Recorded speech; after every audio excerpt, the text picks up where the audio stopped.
Sabihin nyo kami babalik sa Tito Big and Joke.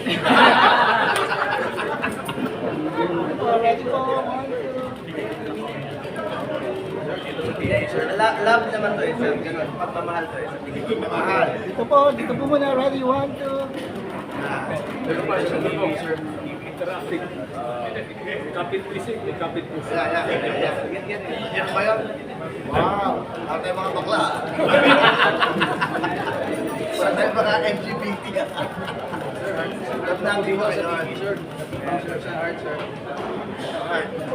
Puso para sa bayan. Kaya nga. Okay?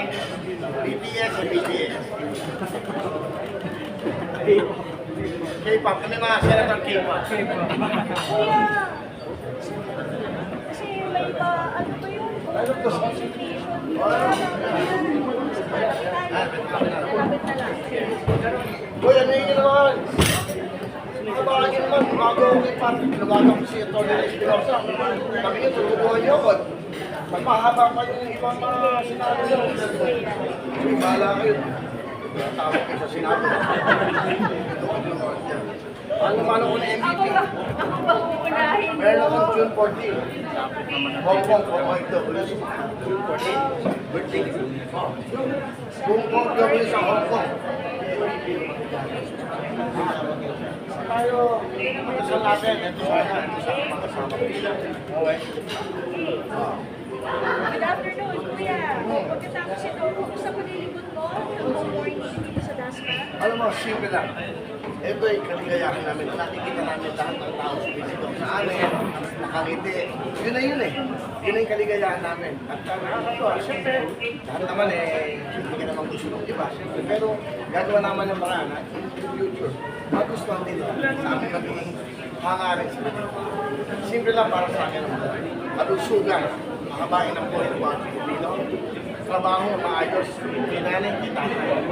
Libreng gamot na dapat sa mga nanay natin, tulong-tulong at edukasyon sa mga bata. Sa tulong na edukasyon, para lahat ng pangarap nila, ay magabal. Ano bang hangalan natin lahat? Malasakit sa kapwa. Ito si Senator Vigo, nanahangalan natin lahat. Pinaglaban niya kanyang sarili. Binuwis niya ang buhay niya. Bakit? Dahil po sa ano? Freedom. Yung kalayaan natin bawat Pilipino. Ito na po tayo ngayon. Ngayon ako naman ay baguhan na. Simple lang naman ang gagawin ko. Lumaan ang kabutihan. Sa pagtuturo nila sa akin, doon ang dapat nagawin batas. Batas para sa mahirap. Nakapakarami na pong batas na ginawa na bago ba ang buhay na mahirap. Marami nang dumaan ng mga politiko na bago ba ang buhay nila. Baka ngayon, itong kami, magsasama namin, iba pa bago. Yan ang dapat namin gawin. Tumpak. Tumpak. So may possibility talaga na kapag tayo mag-fight sa Senado, may kulang, kumbaga.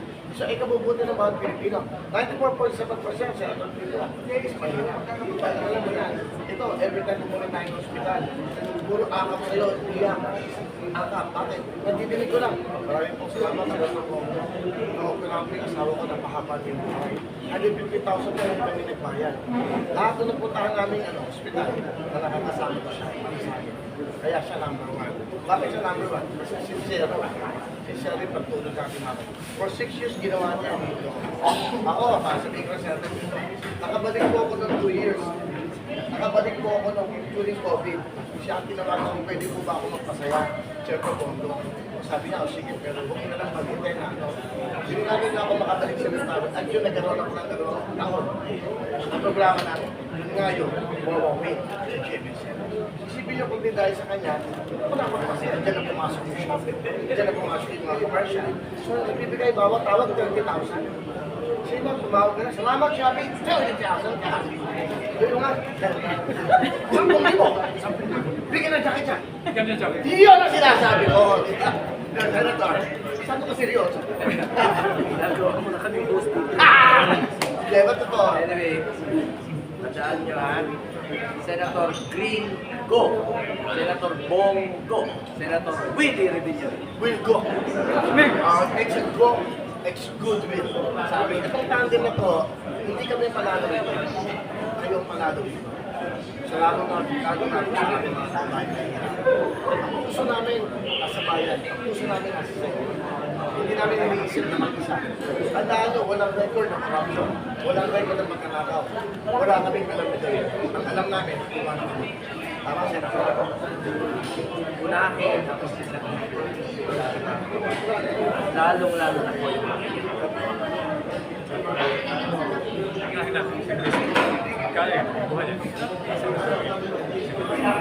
Siyempre dito, as your board suggestion kasi, I've been watching you, kasi isa ako sa mga dito sa inyo. Ano po yung dapat natin gawin sa Senado? Sa Senado, hindi lang sa Senado, sa buong bansa, sa buong mundo, lahat ng Pilipino, kailangan magkaisa. One flag, one nation, one people. Together, magharap tayo, pagdasal tayo, magsigil. Pero laging together. Magkakaisa, tutulog. Ito ang tunay na magsasama sa totoo. Di ba?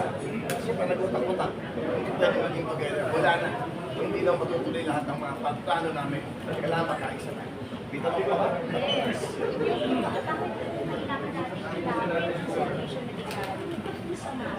Alam nyo, mahirap po mahirap. Bakit natin mahirapan yung Pilipino? Lalo-lalo na yung mga pasyente. Pera po ng taong bayan nila. Alam mo, sa kakaikot ko sa buong Pilipinas, marami po mga kababayan natin takot mag-hospital, takot magpagamot. Kaya nga po, galit ako sa PhilHealth.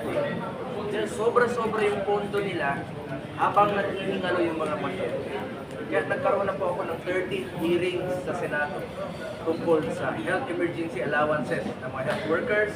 Finally, nabayaran ko last year yung 27 million. At sa pagdinig natin, na-discover natin na meron pong ibinalik ng PhilHealth na excess fund sa national government. Para sa akin, hindi po makatarungan. Dahil marami pang pasyente naghihinga doon. Walang pambayad sa ospital. Yung iba dito sa Cavite mismo, buntis, nanganak sa sidewalk, namatay pareho mag-ina. Eh kung ginamit niyo yung pondo sa mga pasyente, hindi po sila takapag-posting na. Pinapirma natin ang PhilHealth during budget deliberation. Nangako sila, tataasan nila ang case rates, expand nila yung benefit packages. Marami silang mga mga poor policies, anti-poor policies. Marami silang anti-poor policies na ini-implementa noon na tinanggal na nila ngayon. Halimbawa, ito pong single period of confinement policy na bawal i-cover ng PhilHealth sa pangalawang pagkakataon. Pag nagkasakit ka ng pneumonia, pagka nagka-pneumonia ka after 2 weeks, bawal i-cover ng PhilHealth, kalungkuhan yun. Meron pa silang polisiya noon na hanggang 45 days ka lang i-cover ng PhilHealth. E paano yung 46 days ka na admit, hindi nila i-cover, hindi nanggal nila ngayon. Ngayon, isasama na nila this year yung check-up sa mata, libreng salamin, check-up sa ngipin, at marami pang iba. Gamitin niyo po ang pondo ng PhilHealth para sa health. Kaya nga, PhilHealth para sa health. At tandaan natin, ang PhilHealth po, hindi negosyo yan. Insurance yan na dapat po meron tayong masasandala tuwing tayo ay nagkakasakit. At marami po ako mga programa inilapit natin yung servisyo medical sa ating mga kababayan. Sakit Center, Super Health Center, sa medium type of polyclinic. Dito sa Cavite, napakarami po Super Health Center. PhilHealth Decongestive Hospital. Diyan na po yung mga minor cases. Diyan na po yung konsulta ng PhilHealth. At pangatlo po ng programa natin isinulong bilang principal sponsor, Regional Specialty Center. Yung mga heart center, cancer center, ilalagay na po sa mga selected individual program. Ganun po ka-importante na ilapit natin ang servisyo medical sa ating mga. Idagdag ko lang, bakit napilitan si Senator Willie, at si Senator Mo, na makialam ng personal? Bakit? Diba? Paano, pagkausap mo yung ibang sangay ng gobyerno, ang tanong, ilang ba boto dyan? Pag kinausap naman yung pribadong sektor, yung mga korporasyon, saan ba tayo kikita dyan? Hindi ba dapat yung tulungan natin, yung i-connect natin, may signal, kalsada, tulay, dapat yung pinakamalayo, pinakamahirap, pinakamaliit, para sabay-sabay ang pasyon. Kaya sila napilitan. Pag kukulang ang gobyerno, yun ang susubukan namin, sisikapin natin. Correct? Pagkatiwala. Dagdag ko rin. Dagdag na ng kabutihan to. Dapat pahabain natin ang buhay natin mga kababayan. Lalo-lalo na ba yung mga seniors. Ako, pag pinagalat ako, pinagalaw ng mga yun, doon mag-asa pa kami. Ang una kong isipin, libreng gamot sa mga seniors. Maintenance buwan-buwan sa bawat local government. Gagawa ko na paraan. Kasi para sa akin, mahalaga ang buhay ng bansa. Bakit natin papabayaan na bigyan sa kanila? Kaya nga tayo yung Pilipino pag sumasamahin natin yung pagmamahal. Dapat may puso ka sa bawat Pilipino. May puso ka sa bayan. Bago natin isipin yung pag-asenso ng bayan, yung pag-asenso muna ng ating mga kababayan. Para gumanda ang buhay ng kababayan natin at maging maayos ang ating bayan. Wala po, may natagdag pa kayo. Kung papalarin po, unahin ko, health, pagsuga ng bawat Pilipino. Pangalawa, sports. Isang paraan po ang sports na ilayo natin ang mga kabataan sa dyan. Get into sports, stay away from drugs to keep us healthy. Pangatlo, youth, sa mga kabataan. Edukasyon, importante po yan. Yan po puhunan natin sa mundo ito. Bilang isa sa mga nagsulong noon, ito pong education ng mga scholarships, free education, tertiary education, yung panahon ni dating Pangulong Duterte. Yan po ang plano natin i-expand pa itong free tertiary education at mga scholars ng TESDA, ng ating GED. Unahin natin ng edukasyon.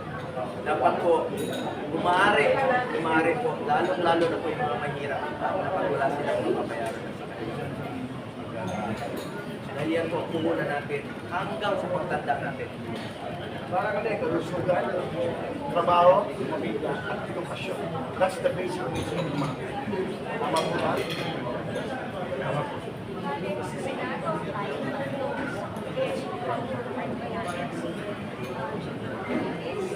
Kasama naman sila. So, tatago namin yun sa plano niya. Kasi galing sa puso, party list, ang kanila pag-director. Mga bigyan ng iba yung ako tayo. Siya yung aking party dito, si Atty. JP, no? Siya yung number one nominee. At si Congressman, incumbent, Congressman GP Padilla. So, magkasama kami. Isa lang ang hangarin. Galing sa puso, ang pagsisilbi, at ang puso namin para sa mga. Yang siyempre, ang presyo sa Luyo. Senator, ano po yung slogan? Seguridad. Kasiguruhan na at least 3 beses kumakain yung mga may pabahay, may trabaho. At gusto sa bisyo, magpapagamot. Mas Sa napakaganda ng seguridad. Yung pang hindi ka natatakot. Yung tayo mas sa seguridad.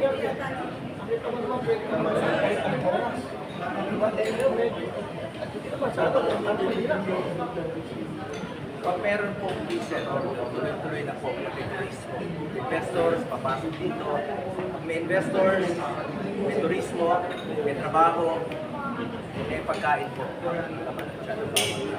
Kaya napaka-importante rin po sa looban. Napaka-importante rin po ang itong trabaho namin po. Mataas po ang ating unemployment rate. Unahin po natin, ako pagdating ng panahon, unahin ko rin ang trabaho. Lalo-lalo na po ito sa kahit sa mga service. Ano ba tayo? Sana bigyan mo kami ng panahon. Habaan niyo. Promise. Alright? Thank you. Thank you very much. Thank you. That's a promise. It's on cam. Thank you. Thank you po. Okay?